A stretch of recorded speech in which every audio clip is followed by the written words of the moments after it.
여러분, 파워 예배를 드리러 지금 파워실에 와 있는데요. 옆에 건물들이 다 없어졌어요. 다 밀려버렸어요. 정말 놀랍죠. 안녕하세요, 박찬수 전도사입니다. 보시다시피 옆에 건물들이 다 밀렸는데요. 자, 우리 한 주간 주님보다 더 사랑했던 것들 다 밀어버리고 주님의 말씀의 반석으로 다시 서는 우리의 파워 예배 같이 시작해보도록 하겠습니다. 화이팅!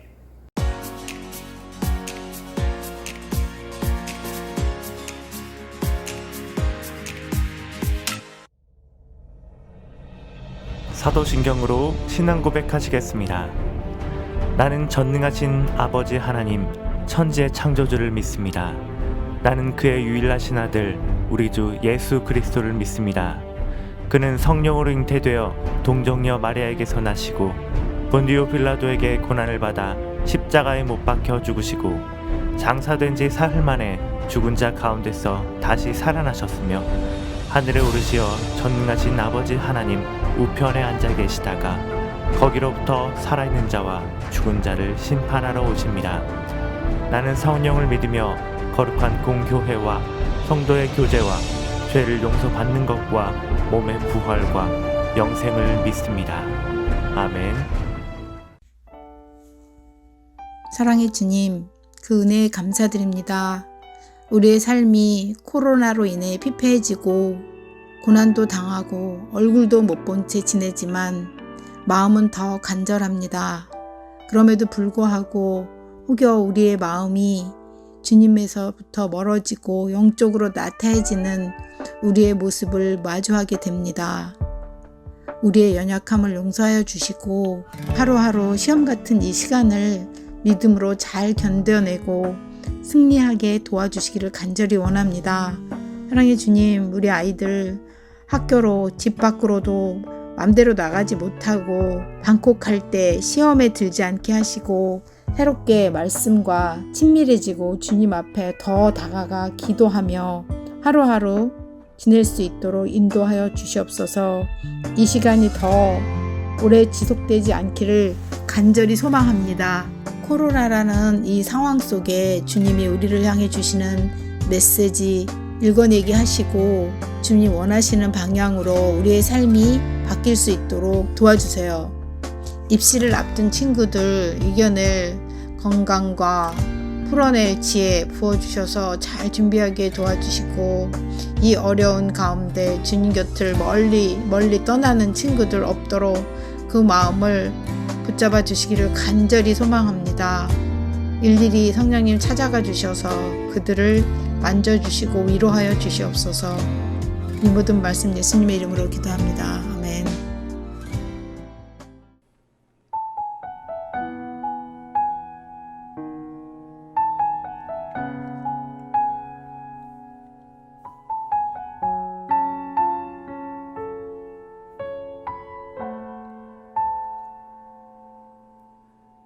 이 세상을 살아가는 동안에 나의 힘을 의지할 수 없으니 기도하고 낙심하지 말 것은 주께서 참 소망이 되심이라. 하나님의 꿈이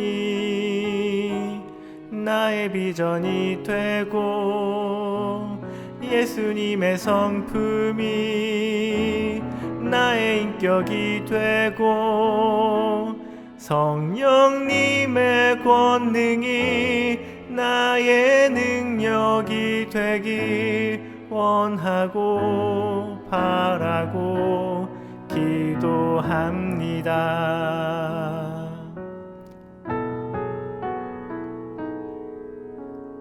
이 세상을 살아가는 동안에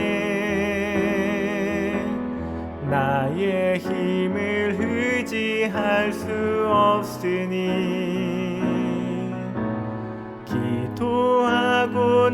낙심하지 말 것은 주께서 참 소망이 되심이라. 주의 길을 걸어가는 동안에 세상에 거두지할 수 없으니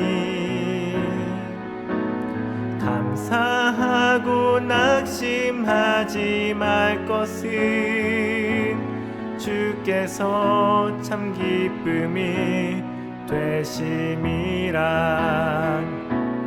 하나님의 꿈이 나의 비전이 되고 예수님의 성품이 나의 인격이 되고 성령님의 권능이 나의 능력이 되길 원하고 바라고 기도합니다.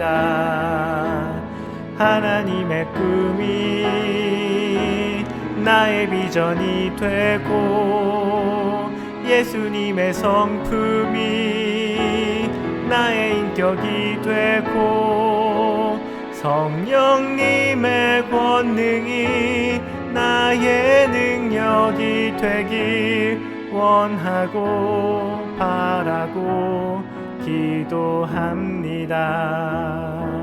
하나님의 꿈이 나의 비전이 되고 예수님의 성품이 나의 인격이 되고 성령님의 권능이 나의 능력이 되길 원하고 바라고 기도합니다.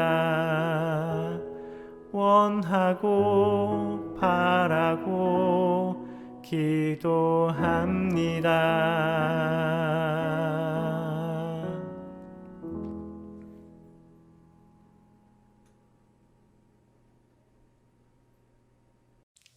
선지자 이사야의 글을 보라. 내가 내 사자를 내 앞에 보내노니 그가 내 길을 준비하리라. 광야에 외치는 자의 소리가 있어 이르되 너희는 주의 길을 준비하라. 그의 오실 길을 곱게 하라. 기록된 것과 같이 세례 요한이 광야에 이르러 죄 사함을 받게 하는 회개의 세례를 전파하니 온 유대 지방과 예루살렘 사람이 다 나아가 자기 죄를 자복하고 요단강에서 그에게 세례를 받더라. 요한은 낙타털 옷을 입고 허리에 가죽띠를 띠고 메뚜기와 석청을 입더라. 아멘. 살리엘인가 세례요한인가? 여러분 아마데우스라는 영화를 아십니까? 자, 모든 사람이 알고 있는 모차르트에 대한 이야기를 담고 있는 게 이 아마데우스라는 영화예요. 여기선 2인자 궁중음악가인 살리에리가 나오는데요. 원래는 모차르트보다 나이가 많았기 때문에 제1 궁중음악가의 삶을 살고 있었어요. 살리에리가. 근데 모차르트가 혜성같이 등장하면서 사람들이 모두 모차르트의 음악을 굉장히 좋아하게 되죠. 그러면서 그는 2인자로 전락하게 됩니다. 그러면서 모차르트에 대해서 질투하고 증오하고 또 그래서 막 모차르트를 모함하고 독살하기까지 이른다는 그런 이야기의 영화인데요. 이거 정말 재미있어요. 조금 지루할 수는 있는데 그래도 굉장히 의미가 많이 있는 그런 영화라서 꼭 한번 보시면 좋겠어요. 우리 잠깐 모차르트가 8살 때 작곡했다는 그 교향곡을 한번 듣고 가도록 하겠습니다.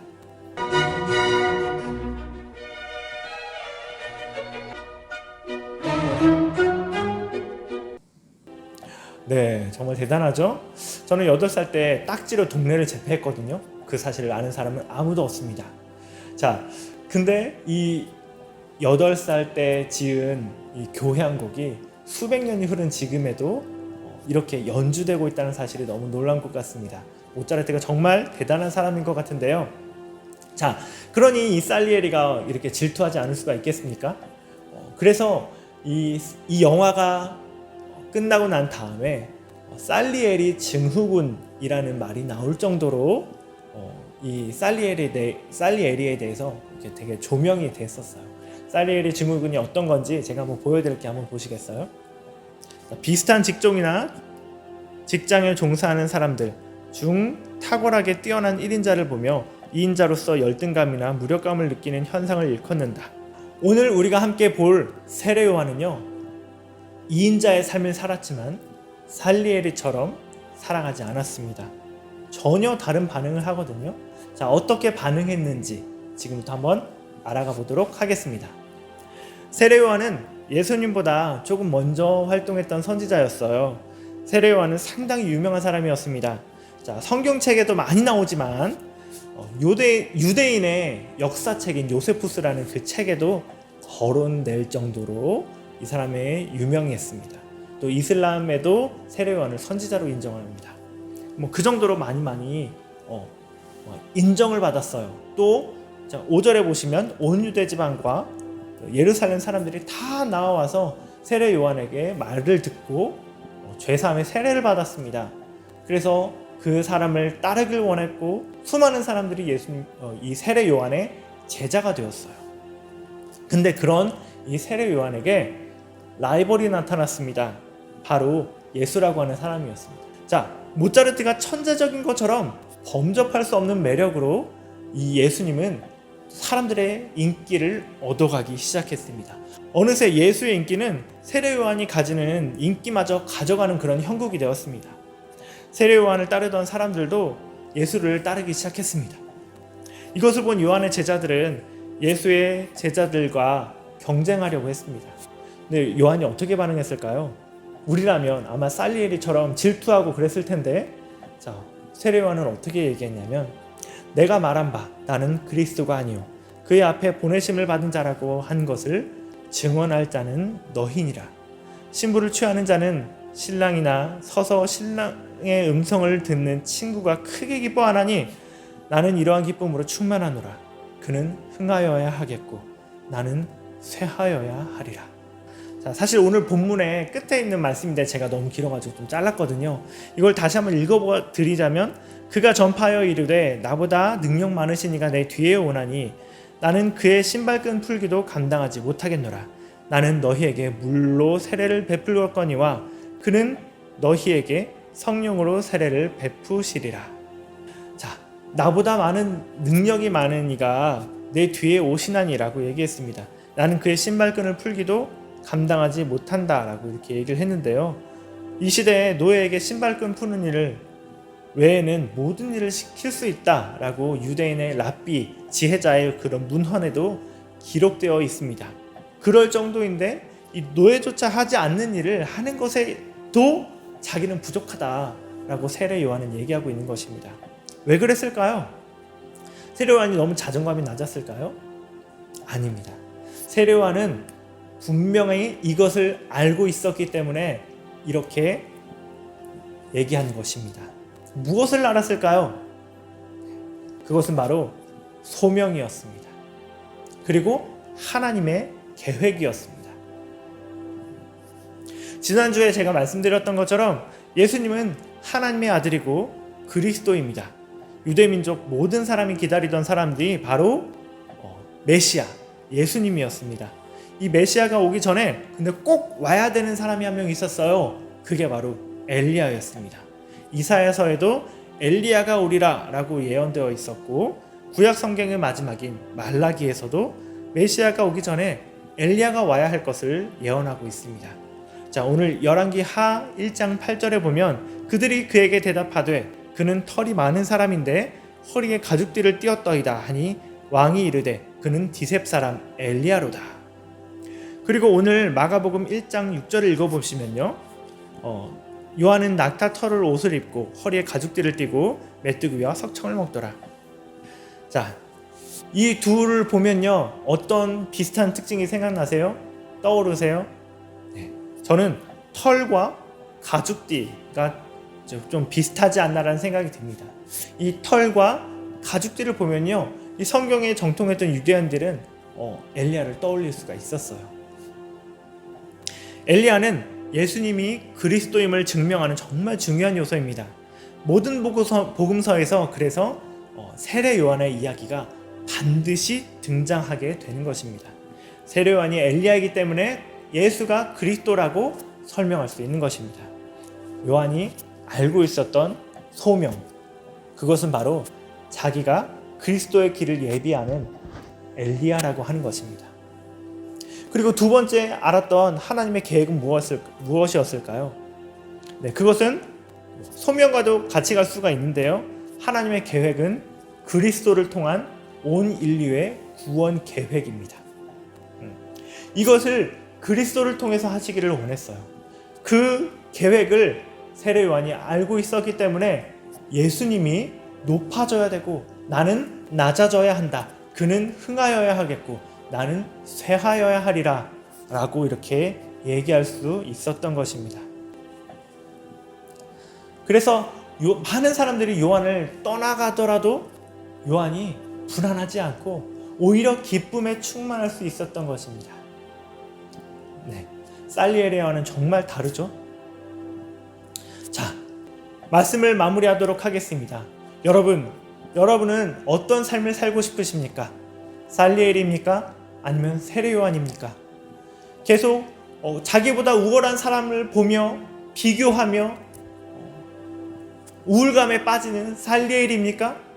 아니면 자기의 소명을 바로 알고 자기에게 어떤 일들이 일어날지라도 소명대로 하나님의 계획대로 내 삶 가운데 이루어진다면 나는 만족한다. 나는 기쁨이 충만하다 라고 인정할 수 있는 세례 요한입니까? 우리 또한 세례 요한처럼 살아야 하지 않을까요? 내 소명과 나를 향한 하나님의 계획을 알고 세상이 주는 그런 비교의식에 젖어들어서 다른 사람과 나에게 없는 것을 다른 사람에게 찾아가면서 내가 우울감에 빠지고 질투하고 증오하고 불평하기보다 나를 향한 하나님 소명을 알고 하나님의 계획을 알고 그 소명대로 이루어지고 있다면 내가 그렇게 살아가고 있다면 그것에 만족할 수 있고 기쁨이 충만할 수 있는 그런 삶을 살아가야 하지 않겠습니까? 그런 삶을 살아가는 모든 파워 학생들 되시기를 제가 간절히 기도합니다. 그래서 여러분들이 이런 삶을 사시기를 정말 바라며 제가 기도로 마치도록 하겠습니다. 사랑하는 주님, 감사합니다. 오늘 세례 요한의 삶을 보면서 소명을 알고 하나님의 계획을 아는 것이 얼마나 중요한지 보았습니다. 우리도 세상이 주는 비교의식에 사로잡혀 절망하지 않고 남을 보기보다 내 소명과 나를 향한 하나님의 계획을 알아 기쁨이 충만한 삶을 살아갈 수 있도록 도와주십시오. 예수님의 이름으로 기도합니다. 아멘.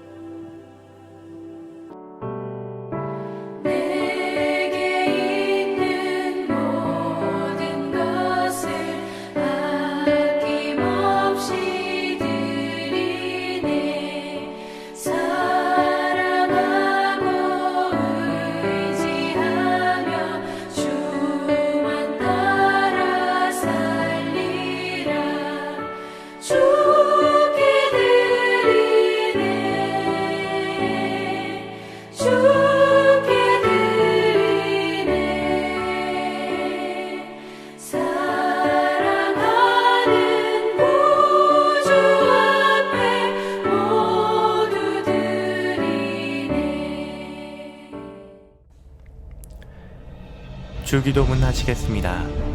하늘에 계신 우리 아버지, 아버지의 이름을 거룩하게 하시며 아버지의 나라가 오게 하시며 아버지의 뜻이 하늘에서와 같이 땅에서도 이루어지게 하소서. 오늘 우리에게 일용할 양식을 주시고 우리가 우리에게 잘못한 사람을 용서하여 준 것 같이 우리 죄를 용서하여 주시고 우리를 시험에 빠지지 않게 하시고 악에서 구하소서. 나라와 권능과 영광이 영원히 아버지의 것입니다. 아멘. 지금부터 광고를 시작하겠습니다. 예배를 마친 후 감상을 댓글로 달아주시면 추첨을 통해 백다방 기프티콘을 보내드립니다. 항상 건강에 힘쓰고 행복한 한 주 보내시길 바라겠습니다. 사랑합니다. 지금까지 저는 송미경이었습니다.